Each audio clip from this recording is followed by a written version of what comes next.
नमस्कार दोस्तों, मेरे चैनल पे आप सभी का फिर से स्वागत है। आज का हमारा टॉपिक है वोल्टेज, जिसमें हम ये जानेंगे कि वोल्टेज क्या है, वोल्टेज जुड़े सभी परिभाषाएं और सभी फार्मूले, और साथ में ये जानेंगे कि वोल्टेज बढ़ाने और वोल्टेज घटाने से इलेक्ट्रॉन की स्पीड पर क्या फर्क पड़ता है, और अंत में ये जानेंगे कि वोल्टेज कैसे नापा जाता है। चलिए वीडियो की शुरुआत करते हैं और जानते हैं वोल्टेज क्या है। पहले हम एक आसान तरीके को चुनते हैं ताकि आपके दिमाग में वोल्टेज के बारे में एक हल्की तस्वीर बन जाए, और फिर दो परिभाषाओं के माध्यम से वोल्टेज के पूरे कॉन्सेप्ट को जानेंगे। चलिए शुरुआत करते हैं, जानते हैं वोल्टेज क्या है। तो वोल्टेज किसी विद्युत पावर सोर्स में एक प्रेशर की तरह कार्य करता है, जो कि किसी बंद परिपथ में इलेक्ट्रॉनों को बहाता है। तो इसका मतलब ये हुआ कि किसी भी बंद परिपथ में अगर कोई पावर सोर्स जोड़ दिया जाए, जैसे कि ये बैटरी, ठीक है, तो उस पावर सोर्स के जोड़ने के बाद जिस प्रेशर के कारण उस बंद परिपथ में इलेक्ट्रॉन बहते हैं, वो प्रेशर ही क्या कहलाता है? वोल्टेज। चलिए इसे और आसान करते हैं, ठीक है। तो यहाँ पर बंद परिपथ का मतलब ये है कि परिपथ कहीं से टूटा हुआ ना हो, जैसा कि आपको वीडियो में दिखाई दे रहा है। तो इसका मतलब ये हुआ कि हम यदि किसी भी एक पावर सोर्स को इस बंद सर्किट में जोड़ते हैं या बंद परिपथ में जोड़ते हैं, तो इस बंद परिपथ के पावर सोर्स के जिस प्रेशर के कारण इस सर्किट में करंट बह रही है, तो वो प्रेशर क्या कहलाता है? वोल्टेज। चाहे तो हम पावर सोर्स कोई भी ले लें, चाहे वो बैटरी हो, चाहे वो अल्टरनेटर हो, या चाहे वो डायनेमो हो, पावर सोर्स कोई भी हो, लेकिन जिस प्रेशर के कारण इस सर्किट में करंट बहेगी, वो प्रेशर क्या कहलाएगा? वोल्टेज। इसे हम कुछ इस प्रकार से भी कह सकते हैं कि जैसे ही हम किसी सर्किट में वोल्टेज देते हैं, तो इस सर्किट में करंट बहती है। और करंट क्या है? करंट इलेक्ट्रॉन का प्रवाह है। इसका मतलब ये हुआ कि वोल्टेज देने पर सर्किट में इलेक्ट्रॉन बहते हैं। पर ये इलेक्ट्रॉन आते कहाँ से हैं? ये इलेक्ट्रॉन परमाणु से आते हैं। अब इन इलेक्ट्रॉनों को परमाणु से निकलने के लिए क्या लगती है? एनर्जी लगती है। जब हम इन इलेक्ट्रॉनों को एनर्जी देते हैं, तो वो अपनी कक्षा छोड़कर बाहर आ जाते हैं, और यही कार्य वोल्टेज कर रहा है। तो हम क्या कह सकते हैं कि वोल्टेज एक प्रकार की एनर्जी है, जिस एनर्जी को लेकर इलेक्ट्रॉन अपनी कक्षा से बाहर आते हैं और फ्री इलेक्ट्रॉन बन जाते हैं, और यही फ्री इलेक्ट्रॉन बाद में सर्किट में बहने लगते हैं और करंट का रूप ले लेते हैं। इस परिभाषा के माध्यम से आपके दिमाग में एक हल्की तस्वीर बन गई होगी कि वोल्टेज क्या है। अब ये तो हुआ आसान कॉन्सेप्ट। अब हम चलते हैं असल परिभाषा की ओर और जानते हैं कि असल में वोल्टेज क्या है। ये वोल्टेज को समझने के लिए एक परिभाषा है जो कि आमतौर पर यूज की जाती है। तो ये क्या कहती है कि किसी स्थिर इलेक्ट्रिक फील्ड में इकाई आवेश को किसी एक बिंदु से दूसरे बिंदु तक ले जाने के लिए किया गया कार्य वोल्टेज कहलाता है। अब मुझे पता है कि अगर आप ऐसा पढ़ेंगे तो आपको समझ में नहीं आएगा, तो हम इस परिभाषा को आसान करते हैं और एक एग्जाम्पल के माध्यम से समझते हैं, जिसमें हमने एक कंडक्टर लिया है और उस कंडक्टर में दो पॉइंट हैं, जिसे हम क्या डिनोट कर रहे हैं? पॉइंट ए और पॉइंट बी। अब इस परिभाषा के अनुसार इकाई आवेश को किसी एक बिंदु से दूसरे बिंदु तक ले जाने के लिए किया गया कार्य वोल्टेज कहलाता है, ठीक है। तो दो बिंदु हम यहाँ ये मान लेते हैं कि एक पॉइंट ए है और एक पॉइंट बी है। अब इकाई आवेश से क्या तात्पर्य है? तो इकाई आवेश का मतलब होता है, यहाँ पे हम मान ले रहे हैं जैसे कि इकाई आवेश क्या है? 1 कूलाम। अब 1 कूलाम में कितने इलेक्ट्रॉन होते हैं? 6 × 10⁻18 इलेक्ट्रॉन। तो इस परिभाषा के अनुसार 1 कूलाम चार्ज को, यानी कि 6 × 10⁻18 इलेक्ट्रॉन, इतने इलेक्ट्रॉनों को पॉइंट ए से लेके पॉइंट बी तक ले जाने के लिए हमें कुछ कार्य करना पड़ेगा। अब चूंकि हमको पता है कि अगर हम किसी भी चीज को डिस्प्लेस कराएंगे, यानी कि किसी भी चीज की जगह परिवर्तन करेंगे या उसे एक स्थान से दूसरे स्थान तक ले जाएंगे, तो उसके लिए हमें कार्य करना पड़ेगा। और किसी भी इलेक्ट्रिक सर्किट में यही कार्य वोल्टेज करता है। यानी ये वोल्टेज ही इन चार्ज को, यानी कि इन 1 कूलाम चार्ज को पॉइंट ए से लेके पॉइंट बी तक ले जा रहा है। इसे और आसान भाषा में कहें तो किसी भी इलेक्ट्रिक सर्किट में इलेक्ट्रॉनों को एक स्थान से दूसरे स्थान तक ले जाने का कार्य वोल्टेज करता है। या ऐसा भी कह सकते हैं कि किसी भी सर्किट में वोल्टेज ही इलेक्ट्रॉन प्रवाह के लिए जिम्मेदार है। अब हम अगर इसे एक फॉर्मूले के रूप में लिखेंगे तो ऐसा लिखेंगे कि किसी भी नेट चार्ज पर या किसी भी नेट चार्ज को एक स्थान से लेकर दूसरे स्थान तक ले जाने के लिए जो किया गया कार्य होता है, वो क्या कहलाता है? वोल्टेज। अब किया गया कार्य, इसकी इकाई क्या है?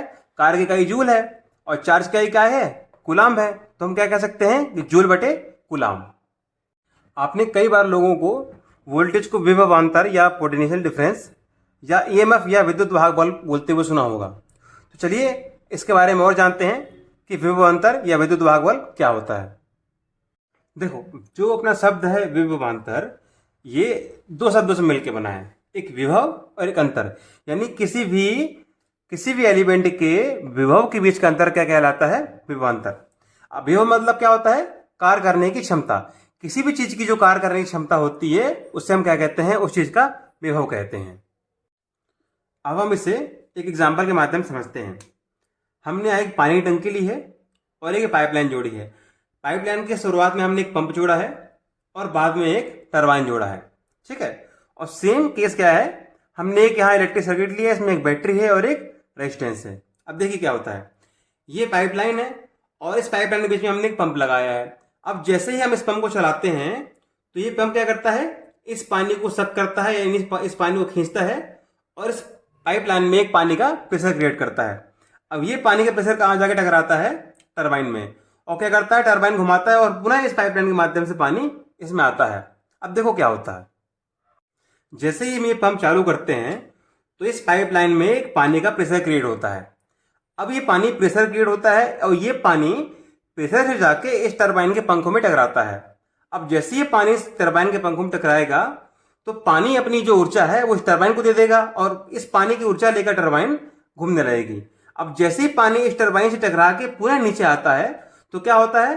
वो पानी अपनी ऊर्जा खो देता है, यानी कि जो प्रेशर पंप के द्वारा क्रिएट किया गया था वो प्रेशर कहाँ चला जाता है? इस टरबाइन के पंखे में, और टरबाइन का पंखा घूमने लगता है। लेकिन ये पानी अपने प्रेशर खो देता है और इस पाइपलाइन के माध्यम से पुनः इस पानी टंकी में आ जाता है। अब हम क्या करते हैं, एक पॉइंट ए और पॉइंट बी को देखते हैं। तो इस पॉइंट ए पर जहां पानी इस टरबाइन में टकरा रहा है तो इस पॉइंट पर पानी की ऊर्जा बहुत ज्यादा थी, यानी उस पानी के कार्य करने की क्षमता ज्यादा थी, ठीक है। अब जैसे ही वो पानी इस टरबाइन के पंखे से टकरा के पूरे नीचे आता है, पॉइंट बी में आता है, तो क्या होता है कि ये पानी अपनी कार्य करने की क्षमता खो चुका है, यानी पानी अपनी पोटेंशियल एनर्जी खो चुका है। तो इस पॉइंट ए और इस पॉइंट बी की जो एनर्जी है पानी की, उसमें कुछ ना कुछ अंतर होगा।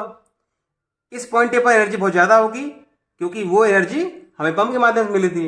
लेकिन चूंकि अब जब जैसे ये पानी एक टरबाइन के माध्यम से टकरा के पॉइंट बी में आता है तो पानी अपनी ऊर्जा खो देता है, यानी इस पॉइंट ए और इस पॉइंट बी के पानी के विभव के बीच में अंतर पैदा हो गया है। अब हम इसी कॉन्सेप्ट को अपने इलेक्ट्रिकल सर्किट में लागू करते हैं और देखते हैं कि कैसे कार्य करता है।